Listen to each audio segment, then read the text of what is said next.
on there when they won the championship and won promotion.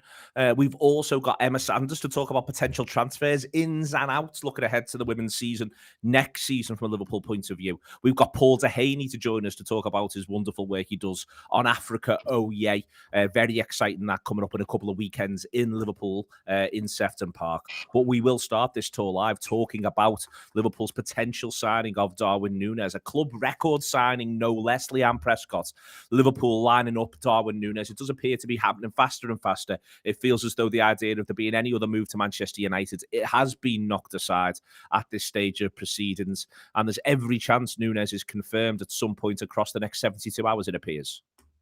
Yeah, I think it's a really interesting signing. It's obviously part of the transformation of Liverpool's attack. I think there's been a lot said about what the evolution is going to be beyond Salah, beyond Mane, beyond Firmino. And maybe it's a change of approach. A lot of people have spoken about whether it's a 4-2-3-1 we're going to head towards, maybe a bit more of a target man for Trent and Robertson as well in the box. Very versatile, impressed a lot at Anfield this season as well. I think it's a really exciting signing and probably about time that Liverpool signed a proper clinical number 9.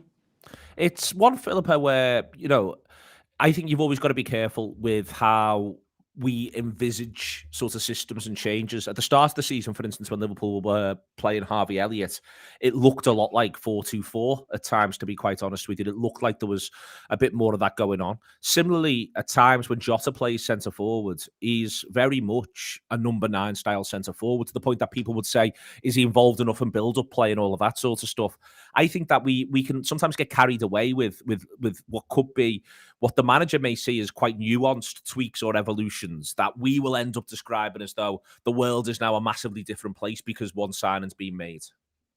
Yeah, I mean, we've seen as well in the past, haven't we, that, we've signed players, we've expected them to play a certain way. I mean, Gini Wijnaldum's probably the biggest example I've got of that, where, when he was at Newcastle, you envisaged him playing on the wing for us, and he just didn't do that at any time that he played for Liverpool. He, was really developed into that central midfield role. I mean, I just think, from everything that I've seen and I've heard, I just feel like he's got so much to his game that we can develop him however, we want to. There's no set position, I think, for him that I can see him going into. You could see him, playing as a 9 at times. But I think it may be, that the club maybe want to look at a more fluid front 3 where they're interchangeable. Because I think that's something that we maybe did early on when we had the Mane, Salah, Firmino, axis, and we kind of moved away from that. It was a bit more structured, I would say. And maybe that's something that they want to move back towards, is that, players can interchange and any one of the 3 can be playing as the 9 and any one of the 3 can be playing out wide. So I'm just really excited about it, to be honest. I think, if it happens, it's going to be a great signing. It's one where, Michael, one of the things I can take from it, you look at his numbers, what's interesting is how quickly he's made certain steps. So it's a few games in the Uruguayan top flight of Penarol before he then moves to Almeria, moves very, very quickly there, one season, and now it's what feels like one exceptional season, although he does get 14 all comps playing for Benfica at the season before, and he's moving again. But he's already got 139 appearances under his belt, which I think is worth considering. He's in a position, I think, where they'll obviously feel as though he's ready to make a step up.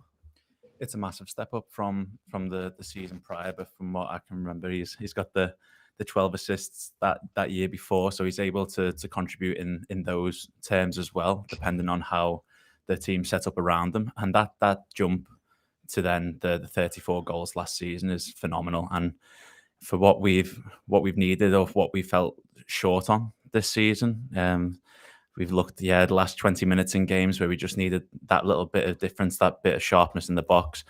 I'm so excited by this and how this has developed in the past, well, even few minutes. But yesterday I was a bit worried how this was going to turn out, because we've been in this situation a few times, and now suddenly Liverpool Football Club is the club that is in the Champions League, and we've had that for a while.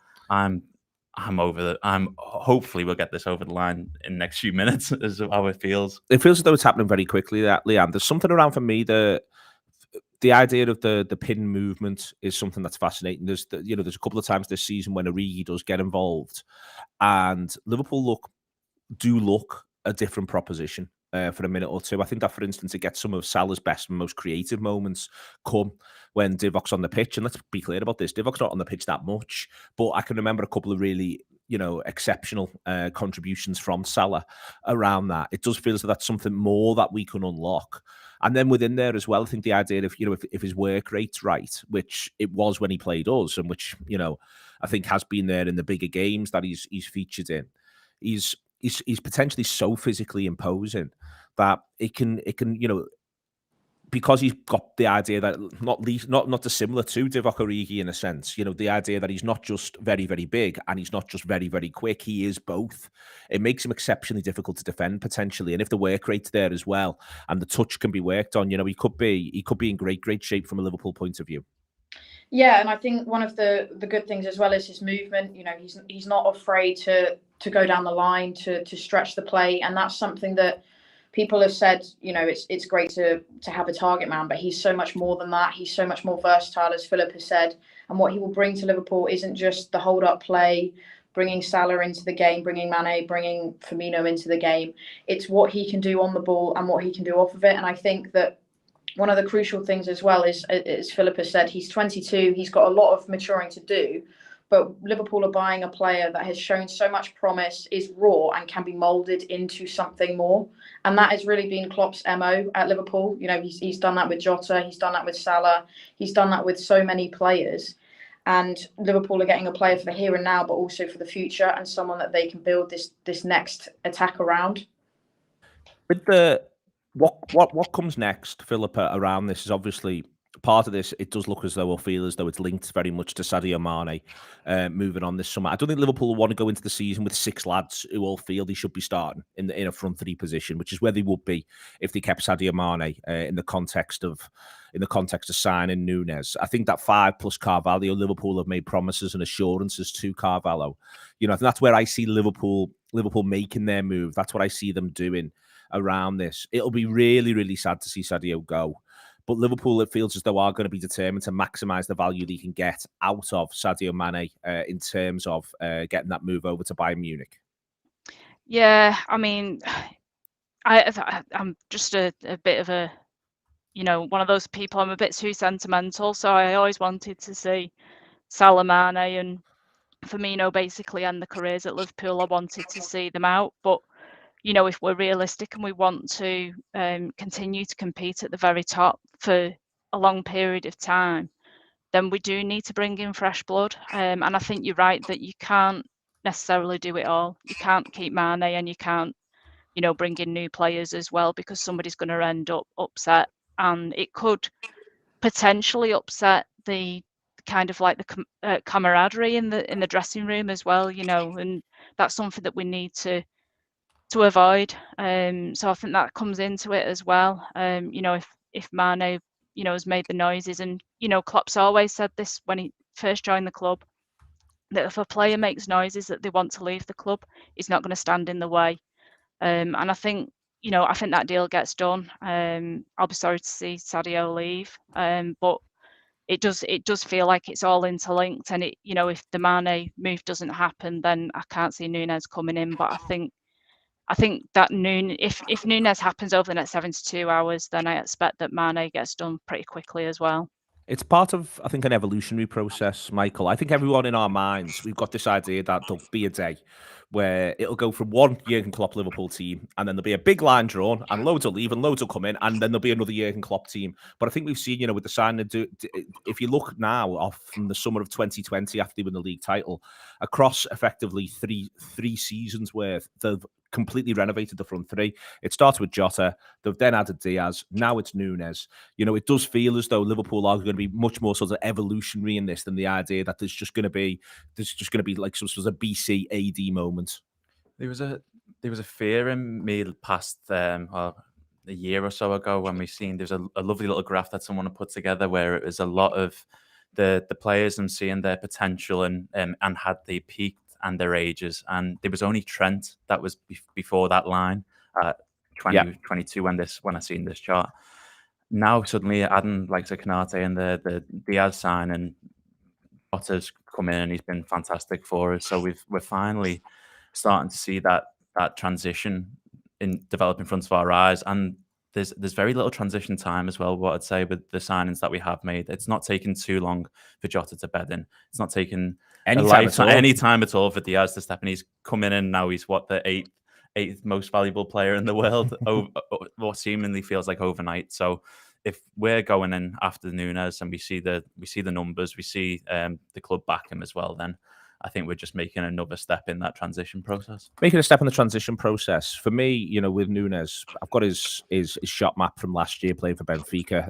Expected goals around 13.5, 19 goals in there. And that's from 77 shots over the course of the campaign. There's the 4 penalties as well over the course of the campaign. What's striking to me, Leane, just sort of looking at it, is firstly how much there is that we can sort of say is 6-yard box / between the posts.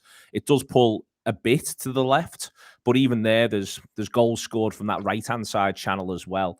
I think the versatility and the idea, as Philippe has said before, of being able to mould him may well have appealed to Liverpool in this context. Yeah, absolutely. And I think the wide positions is something that's really key, because as we've seen this season, with Mane playing in the centre forward role, he likes to drift inside, he likes to drift outside, and having that flexibility in the front line is what has made Liverpool such a hard team to defend against. So Nunez, in that sense, kind of fits the bill. Being able to mould him and be able to progress those elements of his game is something that, as I said, Klopp is very good at as well. And as we touched on, having someone that is so dangerous in the 6-yard box is probably something that Liverpool were missing a little bit this season. Firmino's never been an archetypal number 9, kind of dangerous in the box, 30 goals a season type player. So the over-reliance on the likes of Mane, Salah, and bridging that gap to transition to the next stage of the Liverpool attack is something that Liverpool have clearly identified, but also doing so and having a player that can play in the channels and play the way that Klopp has built this team is really, really important. And I think, as the shot map showed there's a lot of versatility to some of his long-range shots as well. Okay, more and more to come on Nunez. Should the sign and break, there'll be stuff all the way across the Anfield Wrap. There'll be video, there'll be audio. Download the app and get stuck into it all. I've got a full stat show to come. That's where I just pulled that graphic from there like magic, you know what I mean? It's not that the prep's endless. That's a different show that's being prepped for. It is all to come across the Anfield Wrap, and it feels as though it is all to come relatively quickly with Darwin Nunez. But in the comments here, Michael Early says, thought we were talking about the ladies team. We are, Michael, we are. I promise you that. What's going to happen now, if you listen to this as a podcast, is we will flit over into Harriet Pryor talking to Emma Sanders around transfers, incomings and outgoings for Liverpool women as they get ready for their season back in the WSL. That is coming up there on Tour Live. And after that, there's Paul Dehaney, me talking to Paul about the wonderful Africa Oye. Get yourself down to that if you can. But if you're on Tour Live with us, what will happen now is that we will seamlessly go into what will be the 4th part of the show, which is Philippe and Michael and Leane looking back on an excellent season for Liverpool women in the championship there. So we'll be with you to do that in 3, 2, and 1. Edit the cough, Andy. It's 13:30. Absolutely pure as anything. 13:30 feels like a great time in order to do it. And we are going to move on, and we are going to talk about the fantastic season from Liverpool women. Philippa, the thing to remember, in the same way as when we talked about the men's team this season, the thing that needs to be remembered is the pressure and the fact that it felt so imperative, and it felt as though the previous season had gone so badly wrong. It wasn't like they came 8th in the championship or anything, but it had started relatively promisingly and tapered away. The pressure that was on Liverpool's women's team this year, it's now easy to remember them on the bus and remember them looking so happy. But if you go all the way back to the start of the campaign, it really felt like it was do or die for them. And that's why, for me, you couldn't praise them highly enough for the way they've responded. Yeah, I think the way they carried that weight, I think, was what probably impressed me most, especially after losing that first game as well. I think that only ramped up the pressure. And then they had what everybody would have taken to be an easy 3 points away at Watford, which, they stormed into the lead there, but then got clawed back, only ended up winning 3-2. But the most important thing there was the fact that they got 3 points on the board. It got them off the mark, and it got the players kind of moving forward, should we say. And I think without that result at Watford, the rest of what happened in the season kind of doesn't happen. And I think it's really important there because, Rihanna Dean, that was probably her one and only, thing that Yeah. she contributed to that season. But I think without the contribution from her, the rest of it doesn't happen. And I think it's, we need to acknowledge the part that all of the players played in the season. It wasn't just, the stars that have ended up taking all the awards, your Leane and your Taylor Hines, your Rachel Laws, pretty much everybody contributed to that season, and all the backroom staff as well. There was a lot of work to do there with that side. Like you say, the scars from the season before, and even, the season before that, there was a lot of players that was there in that team that got relegated. Yep. And then to go through kind of like it almost felt like a mess that first season in the Championship. There was no cohesion. There was no real, you couldn't really see what they were trying to do for me. And then to basically go through the whole of that season without having the new manager in place, they went into the summer. And obviously Matt came in, and you kind of felt like they might need that season to kind of really gel together and to really understand what Matt wanted them to do. But it really felt like after 3 or 4 games that they kind of understood what was expected of them and what Matt wanted them to do. And they just went on this 20-game unbeaten run that basically, cemented that they were by far the best side in the Championship. And, that was what happened when you saw the table at the end of the season. They basically, every time they came up against the side that, you felt was their main opposition, they blew them away. And, I can't speak more highly for how they took on that pressure, like you say, and they kind of spit it out and did what they needed to do. They did. Within that, Matt himself comes in under pressure as well, Leane. I think one of the things that happens and shifts over the course of the campaign, there was a situation where he ends up with not quite a force, but he makes a formation change. And that formation change then carries them through so much of the rest of the campaign. By the time we get to the very end of the season, there's moves back occasionally to a 4. But the 3-4-3, I think it really helped Liverpool ensure that they were ruthless at both ends of the pitch. They could overload in attack, they could overload in defence, and a lot of that came down to the superior fitness that they had in the wing-back positions and in the heart of that midfield against most Championship sides, that they were able to give and go in terms of what the game needed at any given time. Yeah, I think in particular, Taylor Hines really benefited from that formation change. I think she's probably one of my favourite players in terms of the way she applies herself at both ends of the pitch. Yeah. And I think also the tactical flexibility of it was a 3-4-3 sort of in possession and a 3-5-2 out of possession. Every player knows exactly what their job is. And as Philippe has said, the amount of planning that goes into those tactical changes, to do that over the course of a summer when there was a lot of change in terms of arrivals, departures, it brought out a new element of this Liverpool team. I do think there's an element probably that, Matt Beard maybe benefited from the fact that last season went so badly that the players knew what the season and this pressure that they were facing was going to bring. But the way that the team has developed both tactically and in terms of, the collective sense of every player has a part to play, everyone knows their job within this system, has been really impressive. And I think it's something that sets Liverpool up really well for next season as well. It's hopefully a system that we keep going with in the WSL and, want to attack teams rather than play a very defensive approach. There's within it, Michael, the other thing that happens is Liverpool also suddenly get the supporters back. And so does every other team in the Championship, obviously. But it felt like that mattered more. And simultaneously, there was a commitment to get people to Prenton Park, to get people to feel part of it, which I think, it just doubled, tripled, quadrupled the enjoyment that everyone was able to get out of this women's team. And I think that as the winning run begins, the idea of there being supporters around, it added to the pleasure. You got the impression the team were getting game after game after game. There's always been, the consistent supporter base there, but then having the fans back and seeing 700, 800 at Prenton Park and then see that getting over the 1,000 mark at times throughout the season was fantastic. And like being a part of that crowd with like Philippe and Leane there and yourself go into those games, you could see the difference it made, the chance that everyone's got for all the individual players.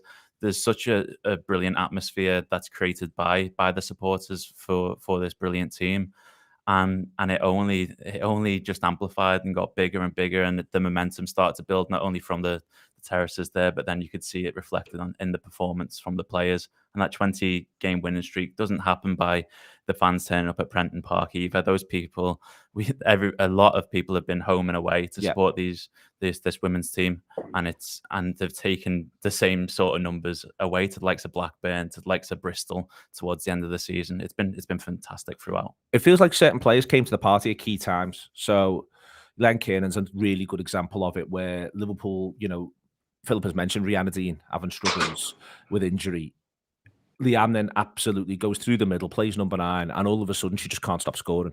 It's game after game. She's scoring goals, key goals. She's scoring goals to turn 2-0 into 3-0. She's scoring and scoring and scoring. And it feels as though, that is very much the catalyst for what gets Liverpool on the winning run through the autumn that ultimately blows the league apart.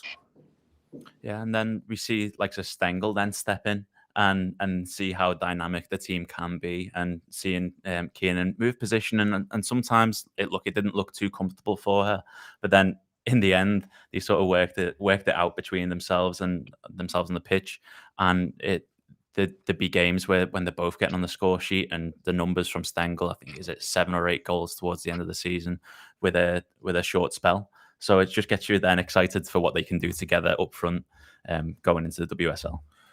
Chris in the comments, Philippe mentions as well, Kerry Holland, the key player to the formation change, the engine in the middle of the park. Again, I think in the autumn, especially when the formation was bedding down, certain big games, Durham away being an example where Kerry Holland was just first to everything. Everything that came near her, she was absolutely all over. Leanne's rightly praised Taylor Hines already in terms of what she does in that formation. But it felt to me as though there was a long run there through the autumn and even into sort of February where Liverpool's first choice midfield was Kerry Holland +1. Yeah, absolutely. And it was interesting. Matt seemed to have this tactic as well with his midfielders where he would basically tell them to go all out for 60 minutes and then he would substitute them off and put fresh legs on. And I think that's down to how much work they were expected to do in there as well. And, Kerry Holland was the antithesis of that. She basically, would go box to box for like 60 minutes. And I think if it wasn't for the fact, I think she had quite a bad outbreak of COVID at one point. I think we'd have seen her at the end of the season as well doing exactly the same thing. And it was only because of that she kind of ended up coming out a little bit, and we ended up more with like a Kearns and Furness midfield towards the back end of the season. But without Holland basically showing everybody how to play that role, I don't think we would have kind of carried on in the same vein for the rest of the season. But I mean, like I said before, pretty much everybody contributed to that. Even Jade Bailey, when she came in, she did a really good job. And I know she's now left the club, but again, somebody who played her part within that season as well. And we needed everybody at certain points. Like I say, with COVID, you just never know when somebody's going to go down, basically. So to have players of real quality able to come in, that really did help us. And you was right to point out as well before about, the levels of our fitness. And I think Kerry Holland kind of, amplifies that. And, her level of fitness at the early part of the season was just phenomenal. We mentioned players coming in and out. Some who've contributed a little bit, some who contributed over the course of the season. Leane, the player who, for me, I felt you watched grow and grow and grow as the season wore on was Mel Lawley. Mel ends up being, at times, at the level of the Championship, verging on unplayable. Opponents are backing off her just continually. She's bursting into space. She can go left, she can go right. Began to add more and more goals to the games. For me, it felt as though Mel Lawley's contribution really underpinned what was so good about this Liverpool attack. There was obviously the dynamite work of Stengel, as has been mentioned as well, and of Kiernan as well. There was the dynamite work that they were able to do when the ball was around the penalty area. But getting Liverpool from 40 yards away from goal to 10 yards away from goal was massively down to Mel Lawley. Yeah, I think in many ways she kind of summarises the team. She's energetic, her work rate is brilliant, she's creative, she's got a little bit of flair, she can take on a player, she can shoot from distance. she sort of summarised the season, and for me, the amount of growth that Liverpool have made probably in the last year and a half. Because I think there was obvious disappointment when Liverpool went down to the Championship, and maybe a little bit of naivety about what the sort of level of the Championship was going to be. But Mel Lawley this season and so many players in this team have now sort of acclimatized to what's required, the expectation, the level that Liverpool can play at, and now she's showing her best football, and this team is showing their best football. And for me, I think she's going to be a really important player for Liverpool next season. I think, as we were saying about Kerry Holland and her work rate there, for me, Mel Lawley was just as sort of integral to the whole system. I think there's a couple of players that are really, really important for the 3-4-3 to work, and for me, it's Kerry Holland and Taylor.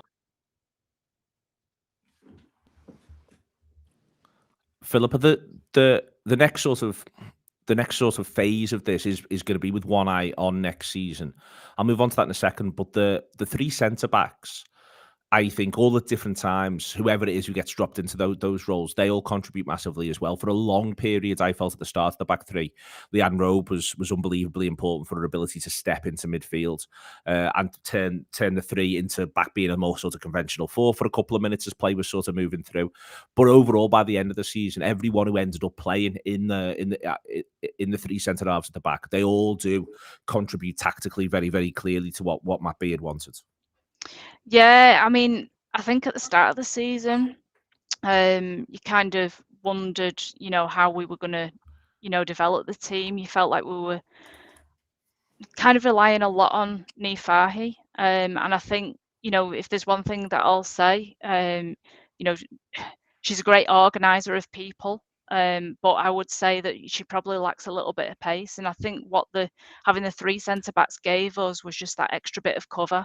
And you could get a bit more, I don't know, kind of flexibility in there as well. So somebody there's mentioned about Meg Campbell, and I think being able to get her into the side as well towards the back end of the season with a long throws was a massive thing. And Kearns' set pieces as well in general. Liverpool used everything they had. There was, there's Meg Campbell's long throws and there's Kearns' delivery from set pieces. Yeah, I think if there was one criticism that we had of this Liverpool side the season before was that we were a bit too one-dimensional. And I think that was something that we really developed this season was, we were dangerous. We had a threat from every single possible angle that you could think of, whether it was set pieces, like you say, Mel Lawley as well. Yana Daniels also contributed a lot as well from the left-hand side, or, she even played at right wing-back at times as well. Just to have that flexibility throughout the whole of the side, and pick basically any three centre backs from a pool of five, I think was really, really important. And it meant that, it keeps everybody on the toes as well, because you never know who Matt's going to favour in each match. Yas Matthews for me was a standout this season as well. I think bringing her in from Bristol City was an absolute masterstroke, to be honest. She's just that calming influence at the back for me, and was a really good distributor of the ball. So it's going to be interesting to see if we do stick with the three centre-backs in the WSL, or whether or not Matt feels he'll need a bit more in midfield. Because I think that's something that maybe, with the cleverer sides, you might get a little bit overloaded in the midfield. So it's going to be interesting to see what he does there. But I think with Taylor Hines and the way that she's kind of like developed her forward play, she could maybe play left midfield, and you could go to a back four and have Meg Campbell as your left back as well. So it's pretty much the same personnel, but just used in a slightly different way. Just on the last thing that happens as the season wears on, Mike, is effectively at the key moments, it felt to me, suddenly, all of a sudden, Rachel Furness is there to drag them over the line. A couple of really big goals in one game. The number of appearances she gets and the regularity of it grows as the season wears on. She's obviously had a couple of injury issues in there, but when she was needed, there she was. And I think that's a testament to her, but also, again, testament to the way the squad has both been managed and also managed itself. Absolutely terrific towards the end of the season. It was just fantastic to watch. You could, with the ground being at Prenton, you can hear her. You can hear her everywhere as well. And whatever you've got, you've got Fahy on the pitch, but you've got the same messaging being produced from the midfield as well. And it's fairness, giving it loads to everyone and make sure everyone's organised. And some of the performances there have just been outstanding. For me, there's key moments where I just remember just being able to like concentrate on her and watching her sort of dictate these games essentially, because it's what we needed. Yes, we've got fantastic players all around the pitch, but the organizational skills, the legacy that she has in the game, she just carried that all the way through. And towards the end of the season, when we needed it most, just to get over the line, because sometimes it can creep in, sometimes the nerves can creep in, and we've had those players there with their experience to just do what mattered in the moments, the key moments when we needed it most. And she's been there all season, been fantastic.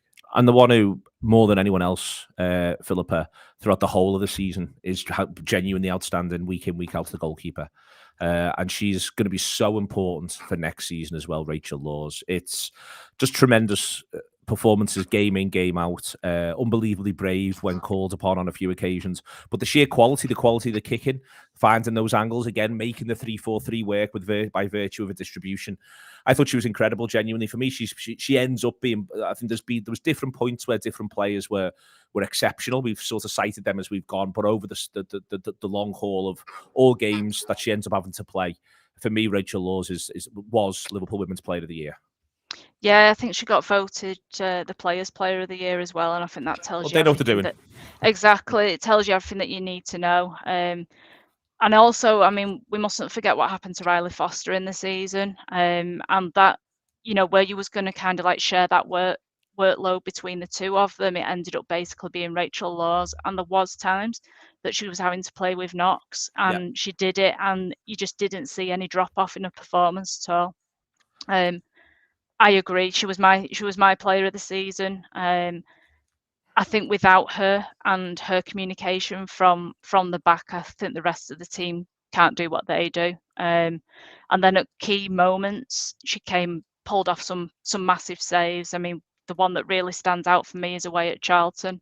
We really struggled in that game to get any sort of like control on the game, and she pulled off an incredible save in the first half that basically kept us in it, really, because you could see if Charlton had got a goal, they'd have gained confidence and would have struggled. And then that gave us the basis then to basically go on and nick a goal at the end of the second half and take the 3 points. And I think that was probably the time where I thought, right, yeah, we're going to win the league. But without Laws's contribution, I don't think it happens this season. We did need her at crucial times.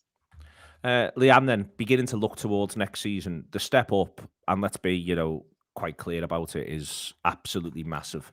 There's both internal step ups within the WSL itself. There's not just a step up from Championship to WSL, but within there, it looks to be a division that's broken into 3 chunks. But you have to play everyone. And, I saw Chelsea's final game of the season against Manchester United.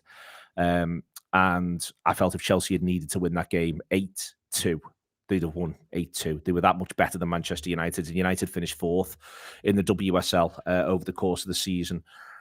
It is going to be tough for them, isn't it? Emma's talked about, potential ins and outs on this show already, but they are going to have to make a few changes in there, to say the least, because we do need to be prepared for the fact that they are going up to a whole new level. Yeah, I think it will be interesting, as Philippe has said, to see how Liverpool approach it. Obviously, the 3-4-3 has worked very well this season. I expect Liverpool will probably maintain that formation against the kind of bottom chunk of the 3 that you're talking about there. But against the likes of Chelsea, United, there's going to be a need for a more robust midfield.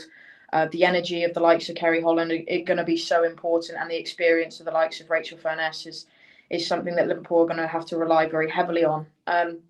I think the way that the team approach it will be with confidence, and I just hope that we kind of stick to our guns and take the game to the opposition, because obviously you're talking about the difference between the Championship and the WSL. One of the key things that the likes of Aston Villa have found is, you're so dominant in the Championship, you go up to the WSL and it's a different kettle of fish entirely. And I think Liverpool, and how well the club have done over the last year, the next massive step is to just ensure that next season we stay in the WSL. I don't think it's a case of, looking for a top 4 finish or anything like that. It is literally just at this point solidity. solidifying our position in that league and building from there. As part of that, though, Mike, there's an opportunity for the club now to look at maybe getting a couple of games at Anfield next season, not least because there's no game at Anfield from the 13th of November until the 21st of December. We can say that with certainty. There can't be one. So it'd be great, wouldn't it, in terms of this journey that we've been on together as supporters and with these players. The women were part of the parade. It'd be great if there was a game at Anfield and maybe even more than one next season. As you say, there's opportunity there for it, and as it's happened in the past with the Merseyside derby, people will turn up. If you put it at Anfield, there'll be good numbers there, and it's only good for the team. And it's only good for this game that we're doing at the moment. We've got to get good numbers at Prenton Park from the start of the season, and we will do. And there'll be strong support there. But yeah, there's plenty of time now, and plenty of time to put pressure on the club essentially to make sure we've got one or two at Anfield, because it's just that I think it's the respect thing. We've got to get as many opportunities there in front of as many crowds, because we're seeing numbers treble, quadruple for the WSL this year from likes of the numbers coming out of the BBC, that they're seeing that their audiences only grow and grow. And with off the back of the Euros happening over the next few months, like we'll see plenty of opportunities, people to get behind the different players, different people that be showing up in the WSL, and so why not give them the platform that they deserve? The idea, Philippe, in the comments there, someone's pointed out, Barcelona sold out 91,000. The parade is important, I think, in amongst all of this, first and foremost, not least because for potential new signings, Liverpool are able to say, well, if you come and be part of what we're doing, there's the potential of being part of this at the end of a campaign as well, which is remarkable.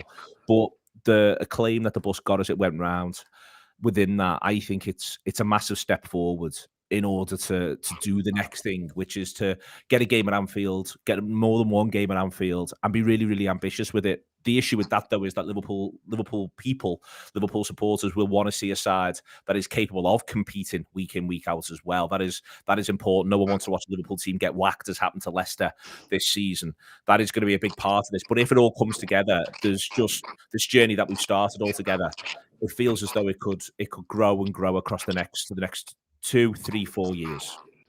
Yeah, I mean, I was really pleased actually, that we got the women on the parade. I know it wasn't quite as big as what I hoped, because obviously a lot of the players had gone off to join up with their international sides, or they were on holiday, and that's just purely because of when the women's season finished to when the parade actually was. You can't anticipate that those things are going to happen, I guess. But they deserve to be there. They wouldn't have been there if they hadn't have won the league. Yep. Let's be clear about that. It wasn't a token gesture. They deserve to be there. And I think it is really important. I think it's important that Michael brought up there about the Euros, that we use that as well as a showcase for the best players in Europe. And that we say to people, you can come to Anfield, you can come to Prenton Park, and you can see these players playing week in, week out. I'm massive on trying to grow the number of spectators that we've got, women watching the women's game. Prenton Park isn't a small stadium. We can, in my opinion anyway, we can fill that. I'd like to see us do that. Any games that aren't being played at Anfield, I would like to see us be able to completely pack out Prenton Park, to get every stand open. And they are big ambitions, and it might be 3 or 4 years before we get to that point, but we have to aim for that sort of thing. The women's team deserve to have big crowds watching them, and it's been an absolute joy this season. To basically see the group of fans. When I first started going this season, there was only 3 or 4 of us sitting together, and by the end of it, there was 50 to 100 people all sat together, all joining in with the chants. And it's huge, that. And the club putting on these coaches for away fans as well. That's something that they're also looking into for next season, and all of that helps to get people properly involved, and kind of get that connection with the side that that we all have for the men's side. And I've now got it for the women's side, and the more people that go, they'll start to get that connection, and they'll want to watch them home and away, and hopefully at some point in Europe as well. And that's the ambition of the club. Matt's managed to get us to win the WSL twice before. There's no reason why we can't go on that journey again and get to that point again, in my opinion. Okay, excellent stuff indeed. Thank you very much to Michael, to Leanne, and to Philippa. Andy for producing, Paul Dehaney, Harriet Pryor, and Emma Sanders all in there as well over the course of this tour live. Thank you for joining us on YouTube. Thank you very much for the comments all the way through. It's been a pleasure to be part of this Liverpool women's season. It's been a pleasure to be part of every single aspect of it on and off the pitch, and it was tremendous to see those women be part of that parade. As Philippa said, they wouldn't have been there if they didn't deserve it. And my God, did they deserve it. See you later.